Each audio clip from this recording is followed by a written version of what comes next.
What if the reason you keep failing isn't laziness, but waiting for motivation that was never meant to stay?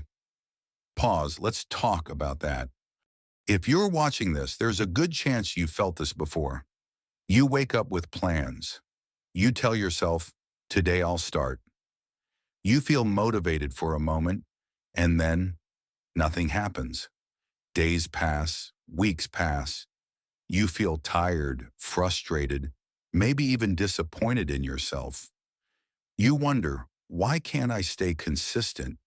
Why do other people seem to move forward so easily? Is something wrong with me? And slowly a quiet voice appears in your head. You're just not motivated enough. That voice is lying to you. Not because you're perfect, not because change is easy, but because motivation was never supposed to carry your life. Let's be honest. Motivation feels amazing. It feels like energy, like clarity, like confidence. When motivation hits, you feel unstoppable. You clean your room. You plan your goals. You write lists. You promise yourself this time will be different. Motivation makes you feel like a new version of yourself. But motivation is emotional, and emotions are unstable. They depend on sleep, on stress, on mood, on what happened yesterday, on what someone said to you. That's why motivation is unreliable, not because you're weak, but because you're human. Think about this. Motivation usually comes after something exciting, a new idea, a fresh start, a powerful video, a moment of inspiration, but real life is not exciting every day. Most days are quiet, repetitive, ordinary. You wake up, you do similar things. Nothing dramatic happens, and motivation hates boring. So when the excitement fades, motivation leaves. And when motivation leaves, most people stop. That's the trap. They think stopping means failure, so they quit completely. Discipline doesn't care how you feel. Discipline doesn't need excitement. It doesn't need confidence. It doesn't need a good mood. Discipline is simply this: doing what needs to be done, even when you don't feel like it. Not perfectly, not aggressively, just consistently. Discipline is quiet, it doesn't announce itself, and that's why it works. Let's say you want to walk for 30 minutes a day. Motivation says, I'll walk when I feel energetic. Discipline says, I'll walk at 7 p.m., even if it's slow. Some days you feel good, some days you don't, but you still walk. One day becomes two. 2 days become a week becomes a habit, not because you felt inspired, but because you showed up. Here's the honest truth. Discipline feels uncomfortable in the beginning because it removes excuses. You can't say, I don't feel like it today. You can't wait for the perfect mood. You do it anyway. And your brain doesn't like that. Your brain wants comfort, it wants ease, it wants quick rewards. Discipline asks for effort without instant pleasure. That's why resistance shows up. Not because discipline is wrong, but because it's unfamiliar. Many people think discipline means doing everything at full effort. They think discipline means pushing hard every day. That's not discipline. That's burnout. Real discipline is knowing when to do less, not more.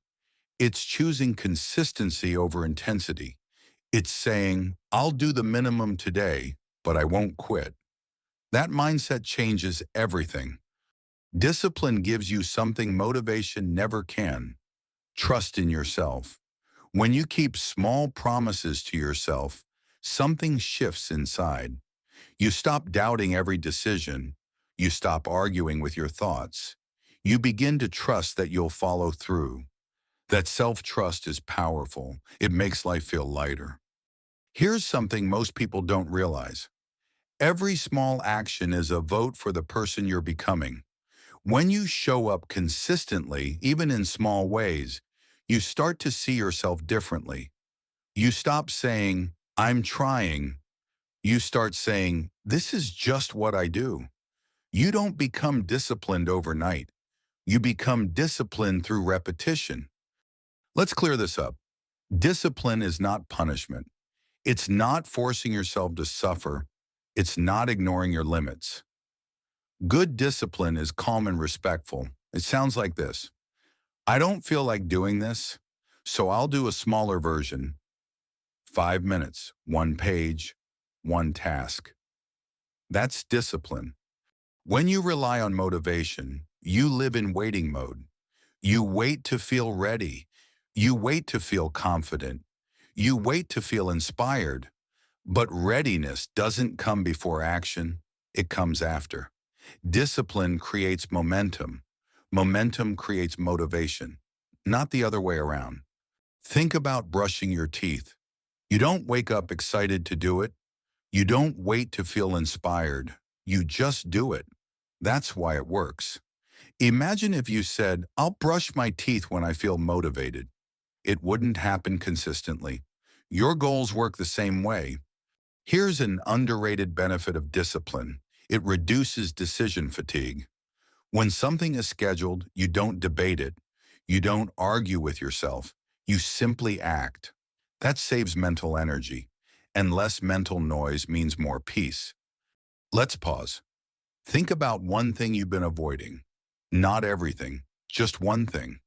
Ask yourself honestly, am I waiting to feel motivated? Or am I avoiding discomfort? There's no shame here, just awareness. Most people fail because they aim too high. They want total transformation, a perfect routine, a new life in 1 week. Discipline works differently. It says, do less, but do it daily. 5 minutes every day beats one intense session once a week. Always. Discipline is boring. There's no rush, no dramatic breakthrough. And that's exactly why it lasts. Boring habits don't depend on mood. They quietly build stability. And stability creates freedom. This doesn't mean motivation is useless. Motivation is great for starting, for dreaming, for remembering why something matters. But discipline is what keeps things moving when motivation disappears. They work best together. If you feel exhausted, stuck, or lost right now, you're not broken. You're just expecting motivation to do a job it can't do. Lower the bar, start small, show up imperfectly. That's enough. You don't need more motivation. You need fewer promises and more follow-through. Discipline isn't about controlling your life. It's about freeing yourself from constant frustration. If this video made you feel understood, that matters. Take one small action today, just one. Like the video if it helped. Subscribe for more calm, honest life advice. And leave a comment about what you're trying to be more disciplined with. No pressure, no perfection, just progress.